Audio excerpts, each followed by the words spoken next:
Hello, this is Matthew. I'm with Leadership Challenges and Supervision. This is the Lesson 7 discussion. For the first prompt that I chose, what makes someone an effective follower? And how is it different from being a passive or disengaged team member? So, an effective follower is essentially someone who is being very proactive in their job. They want to be as helpful as they can while not being told to do something. Like, they do something that they're needed to do or they didn't need to do and they weren't told to do so. So someone who is very active in their work, and they aren't just sitting still doing the bare minimum. They are actively doing things. Also, someone who is very good at critical thinking.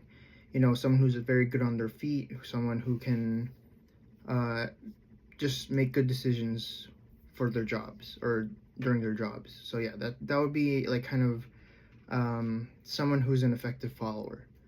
And for someone being passive and disengaged, how is it different from being passive or disengaged? That person is doing the bare minimum. They're going to their job. They're going to just do what they are supposed to do and then nothing else. They're going to go into their job and just sit around. If they don't need to do anything at that moment, they're just going to sit around and do nothing. They're also just going to be very disengaged and demotivated when they go into their job, and they're going to be just doing bare minimum. So yeah, that's how, compared to someone who's being very proactive, they're going to be just doing the very bare minimum at what they can do, and then they're just going to clock out on the exact time they need to. So for the second prompt, do you believe that followers have responsibility to challenge their leaders when something feels wrong? Why or why not?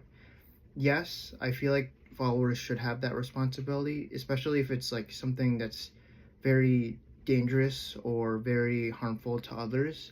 If a leader is doing that, if a leader is being very abusive or just overall harsh towards their employees, I feel like it's up to them to speak up for themselves to, the proper people, the higher ups or just anyone in general, so they can get the word out.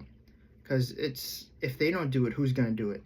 Their leaders are just going to continue doing what they're doing, being abusive, doing what they're doing that's illegal or anything. And also, if it's not that like serious of a problem, maybe it's just a decision that they don't totally agree with. Sometimes followers should always have that option to challenge their leaders and their decisions, because they're only one person. They can be the lead, especially if it's just a manager or just a leader. They're making a questionable judgment call. I feel like someone should speak up and maybe challenge that if it doesn't feel right. If it, something like that. Thank you.